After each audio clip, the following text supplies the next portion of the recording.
Hello everyone, welcome to Ken Studies. Start करते हैं आज के एमसीक्यू क्वेश्चंस। आज का फर्स्ट क्वेश्चन है, किलायू volcano which was seen in the news is located in which country. आपसे पूछा गया है कि खबरों में रहा किलायू ज्वालामुखी किस देश में स्थित है। आपके ऑप्शंस हैं इंडोनेशिया, फिलीपींस, हवाई या जापान। और आपका करेक्ट ऑप्शन हो जाएगा ऑप्शन सी, ये हवाई में स्थित है जो कि यूएसए का एक द्वीप है।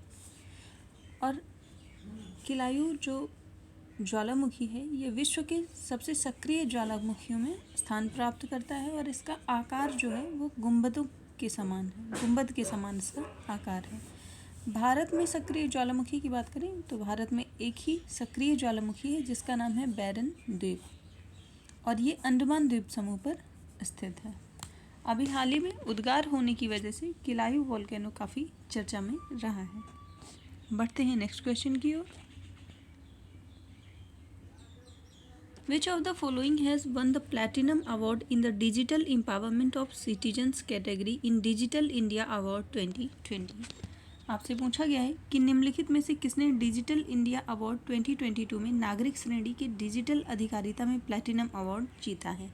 आपके ऑप्शंस हैं e NAM, smart cities mission, transport mission mode project या जजमेंट सर्च पोर्टल। और इसमें आपका करेक्ट ऑप्शन हो जाएगा ऑप्शन ए, ई-नैम को ये अवार्ड दिया गया है।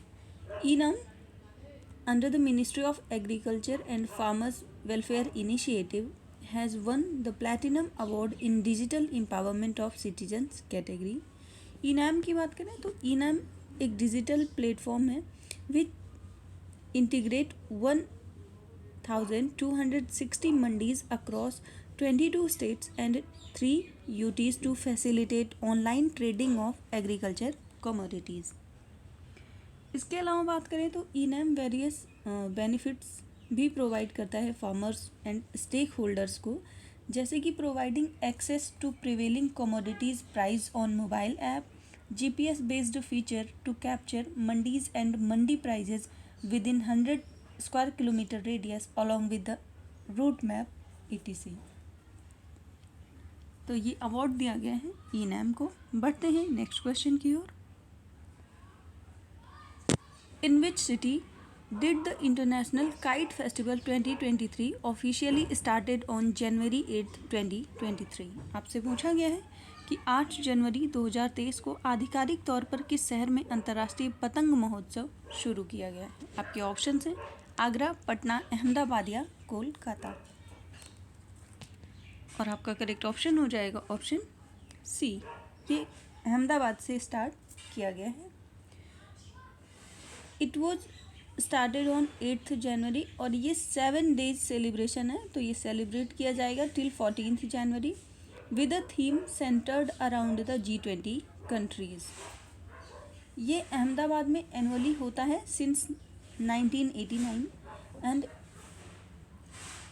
It is celebrated as a part of the official celebration of Uttarayan. इसके अलावा the delegates from G20 countries have been invited to the inauguration of International Kite Festival 2023 to exchange their cultures. बढ़ते हैं next question की ओर। Name the union minister who has recently launched the theme, logo and website of youth 20 summit. आपको नाम बताना है उन केंद्रीय मंत्री का जिन्होंने यूथ समिट 20 की थीम, लोगो और वेबसाइट लॉन्च किया है। आपके ऑप्शंस हैं अनुराग सिंह ठाकुर, अमित शाह, राजनाथ सिंह या धर्मेंद्र प्रधान। और इसमें आपका करेक्ट ऑप्शन हो जाएगा ऑप्शन ए।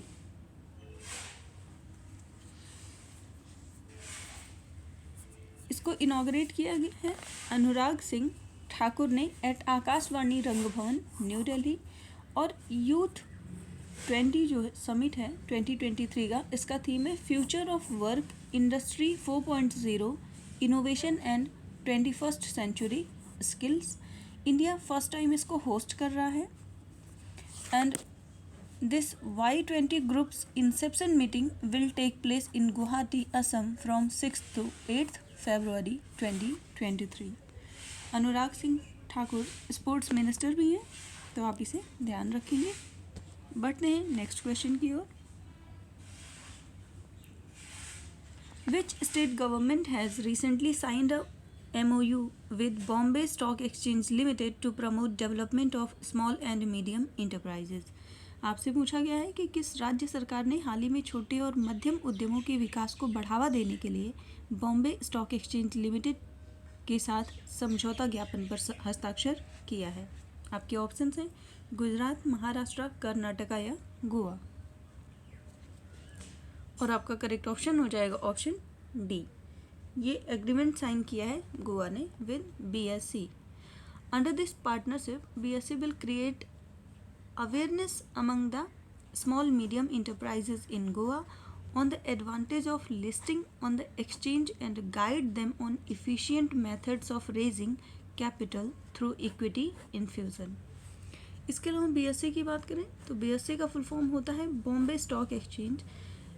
ये एक इंडियन स्टॉक एक्सचेंज है which is located in Mumbai and it is established in 1875 bye cotton merchant Premchand Roychand, जो कि एक जैन बिजनेसमैन रहे हैं। And it is the oldest stock exchange in Asia and also 10th oldest stock exchange in the world.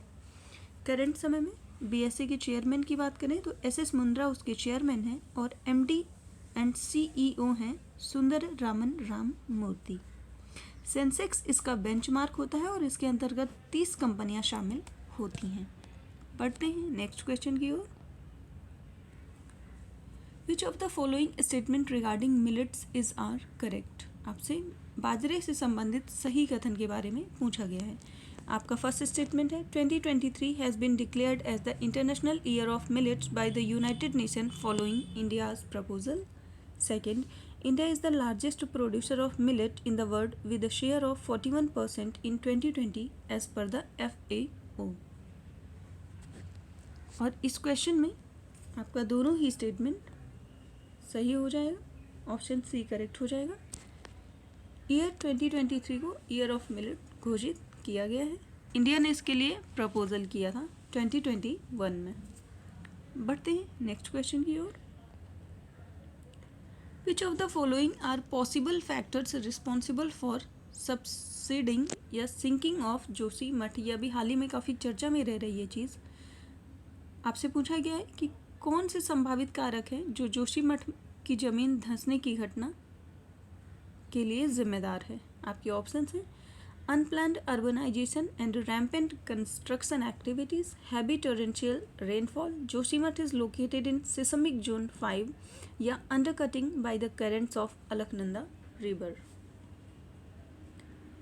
और इसमें आपका correct option हो जाएगा ऑप्शन डी। ये चारों ही रीजन्स रिस्पॉन्सिबल हो सकते हैं या हैं। इसके अलावा भी कुछ रीजन्स हैं जो कहा जा सकता है कि ये रिस्पॉन्सिबल हो सकते हैं, जैसे कि construction of 520 megawatt NTPC Tapovan hydro power plant potentially impacted the area.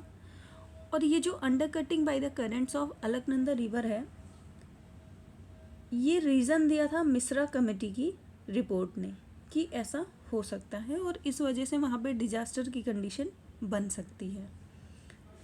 इसके अलावा ये भी माना जाता है कि Joshimath is located on the moraine places where glacial debris accumulates and the town is not actually built on the main rock of the mountain which is more stable.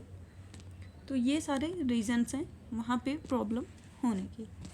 बढ़ते हैं नेक्स्ट क्वेश्चन की ओर। Choose the incorrect pair among these. आपको गलत pair का चुनाव करना है। एक तरफ युद्ध अभ्यास के नाम है और दूसरी तरफ वो किन दो देशों के बीच में होते हैं वो दिया गया है। आपका फर्स्ट ऑप्शन है Yudh Abhyas between India and USA, nomadic elephant between India and Mongolia, Garuda Shakti between India and Indonesia and Shakti exercise between India and Nepal. आपसे इनकरेक्ट पेयर पूछा गया है और आपका इनकरेक्ट पेयर हो जाएगा ऑप्शन डी, क्योंकि शक्ति एक्सरसाइज ये इंडिया और फ्रांस के बीच में होती है, ना कि इंडिया और नेपाल के बीच में। इंडिया और नेपाल के बीच में सूर्य किरण एक्सरसाइज होती है। बढ़ते हैं नेक्स्ट क्वेश्चन की ओर। Choose the incorrect statement about World Hindi Day. आपसे वर्ल्ड हिंदी डे से संबंधित इनकरेक्ट स्टेटमेंट पूछा गया है। आपका फर्स्ट स्टेटमेंट है World Hindi Day is celebrated on January 10th every year. Second, it is also the day when Hindi was spoken for the first time in the United Nations General Assembly. Third, on this day in 1975, the first World Hindi Conference was held in Mumbai. Fourth, it aims to promote awareness about the language across the world. आपसे incorrect statement पूछा गया है विश्व हिंदी दिवस के संबंध में और आपका स्टेटमेंट हो जाएगा ऑप्शन सी। इसको फर्स्ट टाइम सेलिब्रेट किया गया था 1975 में, पर ये मुंबई में नहीं, ये नागपुर में संपन्न हुआ था। आज के लिए इतना ही। धन्यवाद।